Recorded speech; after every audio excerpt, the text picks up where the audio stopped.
Tanse, I'm Keyatch. Welcome to APTN National News. Thank you for joining us. We begin on the election campaign with one of the larger landmass ridings in Canada and one that is also considered a swing riding. The last federal election had a voter turnout of 57%. It's called Kenora Kiiwetinoong and has 6 candidate hopefuls, half of which are First Nation. Here's APTN's TR Wheatley with a look at Kenora Kiiwetinoong.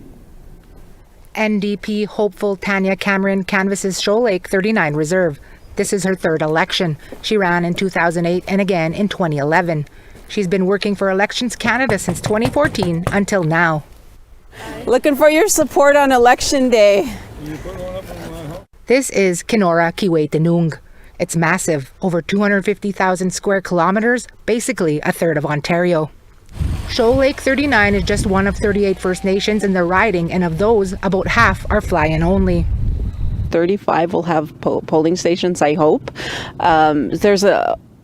There's a lot of issues when it comes to trying to represent not only the First Nation needs that currently exist, but also in the towns and the municipalities that have infrastructure needs. They need improved access of funding to health care, to education, and of course that's federal transfer funding, right? Census 2021 shows nearly 62,000 people live here, and just over half identify as Indigenous. Break those numbers down more, a third of the population lives around Kenora, where Cameron has already knocked on a lot of doors. I was looking at my odometer and I'm at just over 2,600 kilometers of driving and 52 hours of drive time. Because this riding is so huge, it goes down to Nestor Falls and Nijmegen First Nation, up the Manitoba border, all the way to Fort Severn, and then comes down to Ignace and back here. So I've been putting in a lot of mileage in terms of getting to each of the communities, towns and cities to campaign, and I haven't even got to Ear Falls, Red Lake, Sulakaut, Pickle Lake, but that's on my list for next week. There are also 2 First Nation men running. Liberal Charles Fox is a former Anishinaabe Nation leader. Independent Kelvin Boucher Chicago, he's run here twice in 2014 and 2019. John Hobbs is running for the Green Party, Bryce Desjardins for the People's Party of Canada, and Conservative Eric Melillo is the incumbent. At his campaign HQ, a sign. If the door is locked, he's out campaigning, and a local number to call. And is this the best number to reach you at? Yes, it is. Is he in town today? I'm not sure at the moment. Can I get your name again, please? This isn't the first time that Conservative candidate Eric Melillo did not make himself available for APTN. Back in the 2021 election, he also did not do an interview with us. In Kenora, not a Liberal sign or HQ in sight, nor a response to APTN as of airtime. The riding is identified by the Assembly of First Nations as one of 36 ridings where First Nations voters can have an impact. We're not going to form government. Despite this, Hobbs says there is already a foundation in place outlined for building a better relationship between Canada and Indigenous peoples. I'm an architect, and we gave our greatest medal, the gold medal, to Murray Sinclair for the Truth and Reconciliation Commission, and we really should finish the recommendations in his honor to see those through. Beyond that, Hobbs says there are some immediate needs in the area. Housing is always an issue. Drugs an issue. I don't have the answer to that, but we've got to work together, urban cities everywhere, to fight that. Meanwhile, Boucher Chicago already checks in with the homeless and unhoused, focusing his campaign on the most vulnerable, relying on his own personal experiences. I know the ins and outs of what these people are going through. My dad died out here. He was out here for 45 years.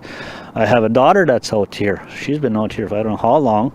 And I have many relatives, and I have seen many of them passed away. He's choosing to be independent because he says most of the major parties have some laws he can't support.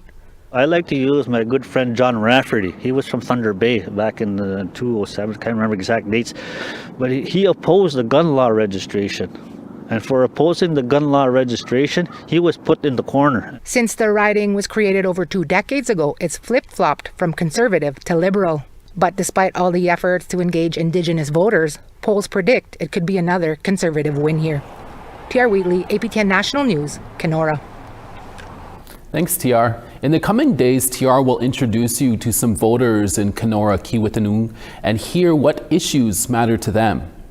Now to BC, where the first time an Indigenous man is hoping to be the next Member of Parliament for Vancouver Quadra. APTN's Tina House has that story. Building so much momentum in Vancouver Quadra. Thank you all for your help. Thank you all for your volunteerism. Now let's get out there and win this race. Let's go! It's a busy day at Wade Grant's headquarters as he prepares for another day of campaigning in the Vancouver Quadra riding, a Liberal stronghold since 1984. Grant is from the Musqueam Nation, and he comes from a long line of leadership. He is making history as the first Indigenous person to run in this riding.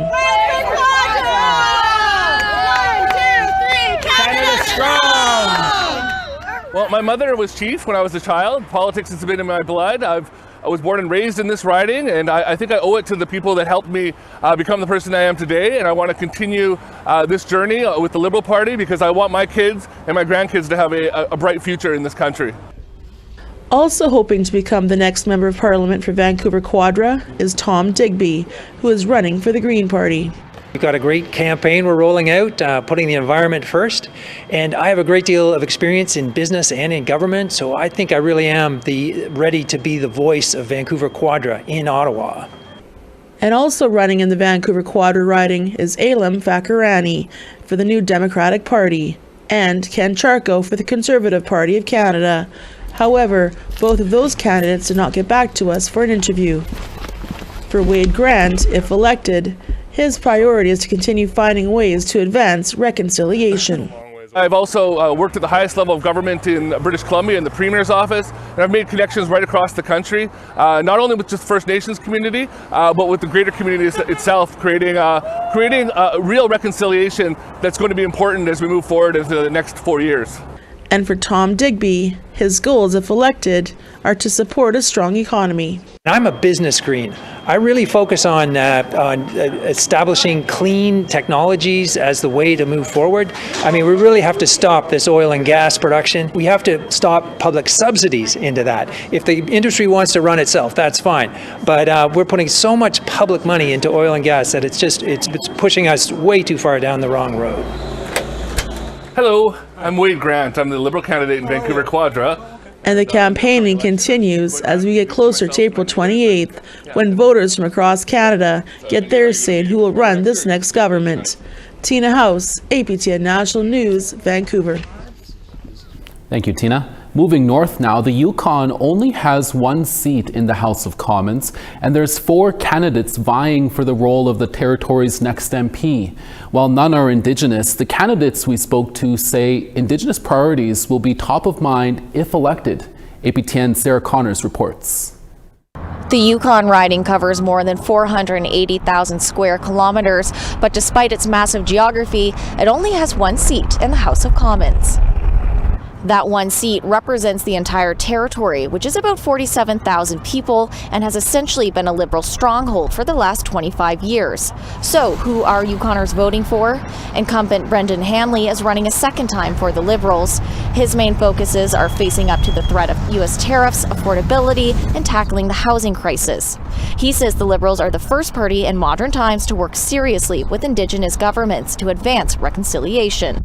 It means working with First Nations as nations, as governments, and continuing to advance that government-to-government relationship to address many of the priorities and many of the opportunities that are here for our First Nation governments. Running for the NDP is Catherine McCallum, a political newcomer originally from Australia who has a background in theatre. Her priorities include affordability, expanding the pharmacare program, and eliminating tax loopholes for mega corporations. McCallum says she's eager to work with Indigenous people in the territory on issues important to them. The one thing that I think is the most important is to make sure that Yukon governments and organizations and communities are at the table for all conversations, to make sure that we are representing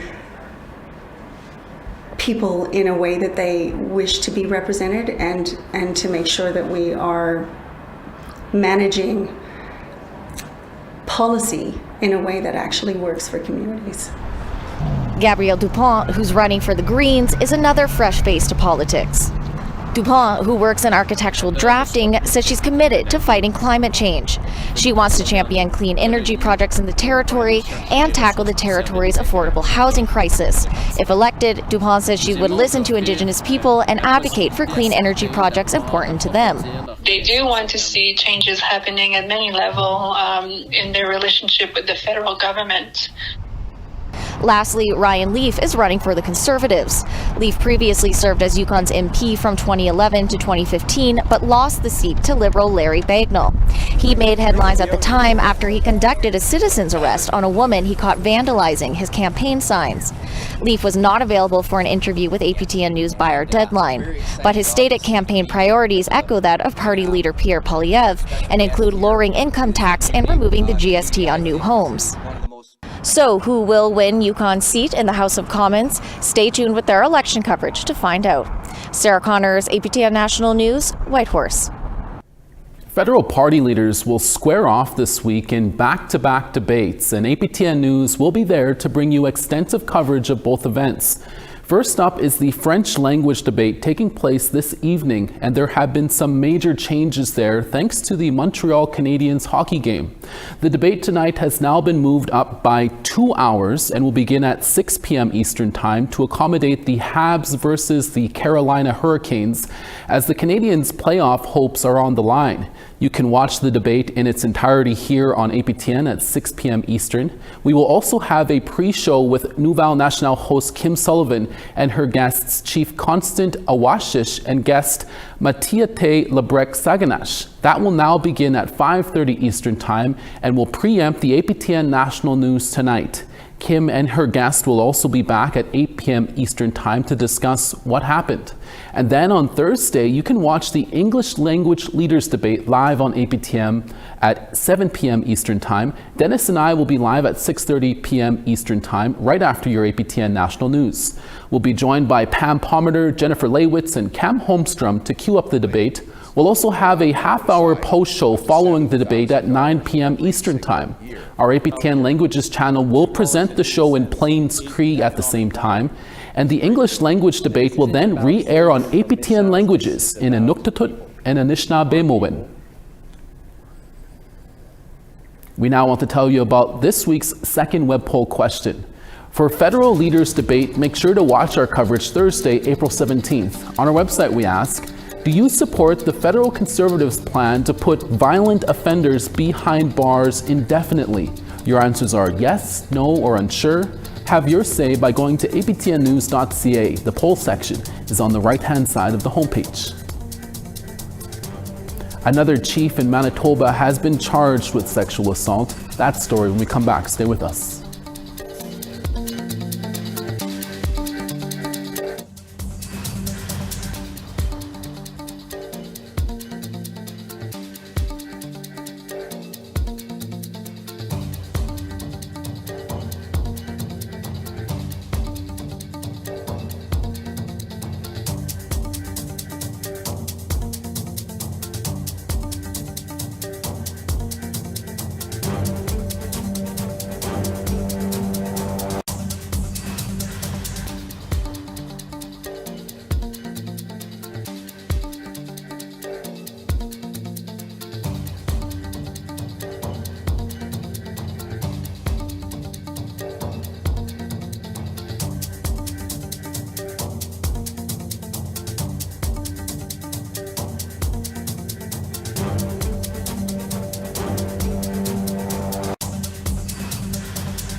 Welcome back. Another chief in southern Manitoba has been charged with sexual assault.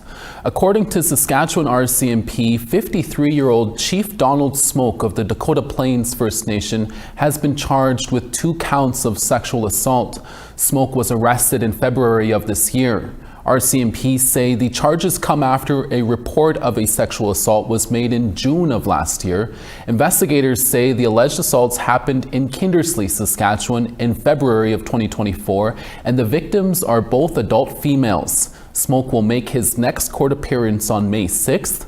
None of the charges have been proven in court. RCMP are not releasing any more details. Dakota Plains is located just southwest of Portage-la-Prairie. A man who went missing from the Garden River First Nation on Friday, April 11th, was found dead over the weekend. According to the OPP, the missing person was last seen on a street in Garden River. Remains were found the next day on April 12th in Lake George, about 2 kilometers from the last sighting. The Sault Ste. Marie OPP are now investigating. They say out of the respect for the family, the name will not be released. Foul play is not suspected. Garden River is located just east of Sault Ste. Marie in Ontario. The family of a young man from the Onion Lake First Nation in Saskatchewan held a memorial walk for him on Sunday and called for a stronger police investigation into how he died. APTN's Rachel May has more. Something happened to Serene. That was about 12:17 when he walked out of sight, and he might have been drinking, but it's a 5-kilometer walk where his remains were found, and in that time he would have walked sober. He would have been sober by the time he got there. On Sunday, April 13th, the family of Serene Keyatch walked from the small town Alcurve, Alberta, to Keyatch's home community of Onion Lake, Saskatchewan, just under 29 kilometers away. Keyatch was last seen just after noon on April 10th, 2024, on surveillance footage from a gas station in Alcurve. His family searched for 6 months, but it was a group of ranchers who found his remains on October 28th, 2024, in shrubs just a few kilometers north of Alcurve. His foster father and uncle, Marvin Misto, said authorities didn't do enough to find Keyatch. There wasn't enough effort put into the investigation. They should have been out here. At times there was just me and 4 of us, 3 of us, 4 of us. Walking, me and my family, searching, and there was no authority, no authoritative figure walking with us, searching with us. It was pretty much all done by ourselves. Misto said the coroner told his family that Keyatch died of exposure, and on October 31st, 2024, the RCMP said they would not be investigating any further. He says the family doesn't believe there was no foul play, and he believes that Serene was murdered. There's no way, what the coroner said was he might have died of exposure, that there was no foul play. I don't believe that one bit, because it was warm, it was broad daylight, nobody saw him on the road at all. There was a lot of traffic going through here. There was even 2 charter buses full of people going to Calgary that day, and they never saw him. Something happened just beyond where he walked out of sight. Misto said he wants RCMP to return and investigate further, believing not enough was done. Rachel May, APTN National News, Saskatoon. On Tuesday in Manitoba, chiefs and proxies gathered for the first day of the Southern Chiefs Organization Summit. According to a notice obtained by APTN, the meeting was called in March by SCO Grand Chief Jerry Daniels about 2 months after a private Chiefs in Summit in January. APTN Sierra Bettens reports. We're here near the Kiiwetinoong Gaming Center on Long Plain First Nation territory, where the Southern Chiefs Organization is hosting a summit. The notice about the 2-day summit, obtained by APTN News, was issued on March 27th by SCO Grand Chief Jerry Daniels, inviting chiefs or their proxies to the summit. The event isn't open to media, and we don't know exactly what's on the agenda. A source tells us that that information was not shared prior to the summit. What we do know is that last week, Lake Manitoba First Nation Chief Cornell McLean told APTN that Daniels wants to discuss his addictions treatment. Back in January, Daniels met with chiefs at an undisclosed location to discuss this. McLean says at that meeting, one of the chiefs filed a motion asking Grand Chief Daniels to renew his oath of office. APTN will continue to follow the summit as more information comes to light. Back to you. Manitoba Premier Wab Kinew has announced plans to send hydroelectricity to 5 communities in Nunavut. Kinew plans to team up with the Inuit-owned Nukik Corporation to build a 1,200-kilometer fiber optic line that would connect Manitoba's existing hydro grid to Arviat, Baker Lake, Chesterfield Inlet, Rankin Inlet, and Whale Cove on the west coast of James Bay. All 5 communities depend on diesel-fueled generators. Kinew also said that contractors with a number of northern states are not going to be renewed. This will free up about 500 megawatts of power, which can be redistributed throughout Canada, including Nunavut. So we're still going to be good partners and reliable partners for our American export market, but the reality is we're also going to step up to a new level of engagement in terms of leading the energy conversation in Canada. And part of that means helping to decarbonize the north in Nunavut, but hopefully we can also talk about decarbonizing and exporting energy to the west as well as other parts of Canada.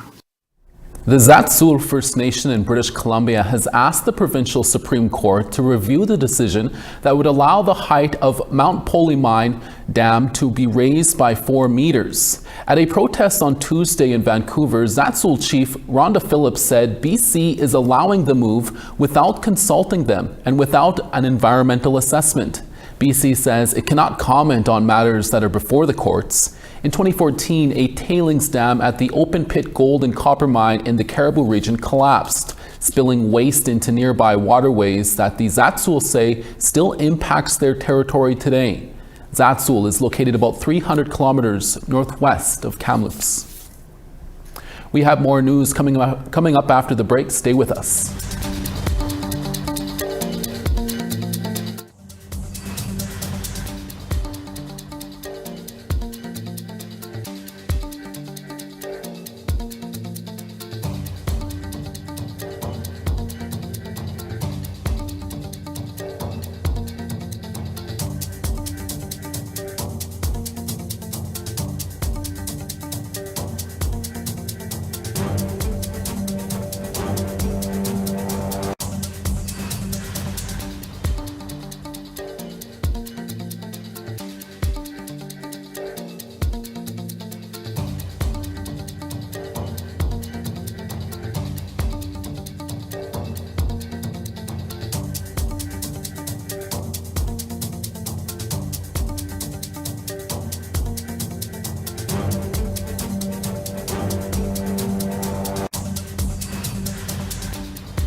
Starting on the east, St. John's 3, Charlottetown partly cloudy and 11.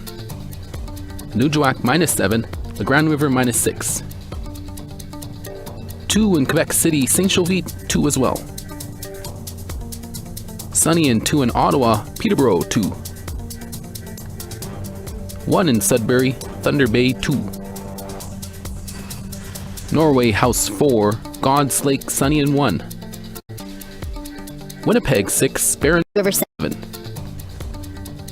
North Battleford 4, Estevan 7. 1 in Buffalo Narrows, Stony Rapids 1. Grand Prairie 10, Fort McMurray 2. 8 in Red Deer, Edmonton 9. 15 in Penticton, Quesnel 12. Sand Spit 9, Smithers 12. Watson Lake 8, Beaver Creek 10. 0 in Yellowknife, Norman Wells 5. 1 in Colville Lake, Inuvik 2. -17 in Baker Lake, Chesterfield -17. And Iqaluit -2, Arctic Bay -12. Thanks for staying with us. The National Centre for Truth and Reconciliation received a pretty big gift on Tuesday morning from 2 of Canada's largest corporate citizens. Canada Life and the Power Corporation donated a total of $2 million to the National Centre for Truth and Reconciliation. The funds will go towards a new building for the centre on the campus of the University of Manitoba. Construction has been scheduled to begin in 2026 and finish in 2029. According to the NCTR, an Indigenous architect will design the new facility, which will store all residential school records and allow space for survivors to find healing and open paths to reconciliation. And that's your daytime newscast for this Wednesday, April 16th. Just a heads up, we're preempted for this evening's APTN National newscast for the French debate show this evening. From all of us at APTN National News, hi miigwech masicho, thank you for watching, and we'll see you again. Ekse.